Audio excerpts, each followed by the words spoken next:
जी। लोगे जो अगर मैं एसएससी की बात करूँगा तो एक आपका विषय है मैथ को लेके काफ़ी चर्चा लगातार चलती रहती है। मैथ्स में आप पहले से अपने आप को कितना रेट करोगे आउट ऑफ 5? अगर मैं 12th में बोलूँगा कि आपका क्या क्या स्टैंडर्ड था मैथ्स का? मेरा स्टैंडर्ड बहुत अच्छा था, जैसे मेरे जो कांसेप्ट थे, वो बहुत अच्छे थे। मैं ऐसे मतलब जो सर ने जो मेथड बता दिया, मैं उसको ऐसे ब्लाइंडली फ़ॉलो नहीं करता था। मैं उसको समझता था कि ऐसा क्या हुआ, जैसे सर कोई शॉर्टकट बता देते, तो मैं पहले मतलब मेरे को ऐसे हज़म नहीं होता, कोई बता दे कि ऐसे करो, वो मैं कर नहीं सकता, जब तक वो मेरे समझ में नहीं आएगा ना। कोई बता देते इसको ऐसे मल्टीप्लाई करके ऐसे कर दो, आंसर आ जाएगा, वो मैं कभी नहीं करता था। क्योंकि जब तक मेरे को समझ में नहीं आता, मैं नहीं करता वो चीज़। तो ये मतलब आपने सेल्फ एनालिसिस के थ्रू चीज़ों को वैलिडेट किया पहले?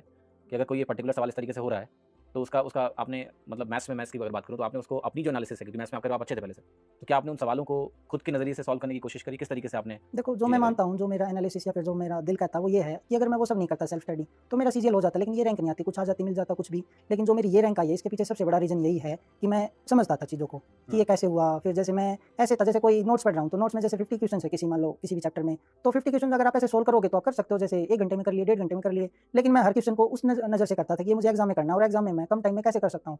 तो अगर मुझे कोई क्वेश्चन में मैं सैटिस्फाइड नहीं हुआ कि ये मेथड तो वहाँ पे मैं बहुत कॉम्प्लिकेटेड है, मैं भूल जाऊँगा, या फिर ये तो टाइम टेकिंग है, तो मैं एक-एक क्वेश्चन में आधा-आधा घंटा भी इन्वेस्ट करता था। अगर फिर भी नहीं होता, तो मैं उसको अलग से नोट कर लेता था। लेकिन मैं उसके बाद जब तक वो होता नहीं था, मैं सैटिस्फाइड नहीं होता था कि इस मेथड से इसको किया जा सकता है, तब तक मैं आगे नहीं जाता था। हुँ, हुँ। क्योंकि मेरा दिल नहीं करता था, क्योंकि खाली करने का क्या है, एग्ज़ाम में सोल्व होना ज़रूरी है। अगर एग्ज़ाम में सोल्व नहीं हुआ, तो उस चीज़ का फ़ायदा क्या हुआ? और एग्ज़ाम करेक्ट। में आपको पता है कि वहाँ पे प्रेशर होता है, अगर आप यहाँ पे 30 सेकंड में क्वेश्चन उसको सोल्व करते हो, तो तब जाके वो वहाँ पे 35 या 40 सेकंड में हो देखिए, जाता है। लोमित की इस बात से मैं काफ़ी एग्री करता हूँ कि मैथ्स को जल्दबाजी में नहीं सीखना है। आप समय दीजिए, हर सवाल के साथ जितना समय आप बिताओगे उतना बेहतर होते जाओगे। उसी से आप सीखोगे। तो कहते हैं ना कि हर क्वेश्चन में एक लर्निंग पोटेंशियल होता है, लर्निंग अपॉर्च्युनिटी होती है। अगर आप उसके साथ टाइम बिताओगे तो आपको वो सवाल बहुत कुछ सिखा के जाएगा। तो अपनी तैयारी को अगर गहराई में करना है, तो spend time with questions more and more, आपकी लर्निंग डेफिनिटली बेहतर होगी।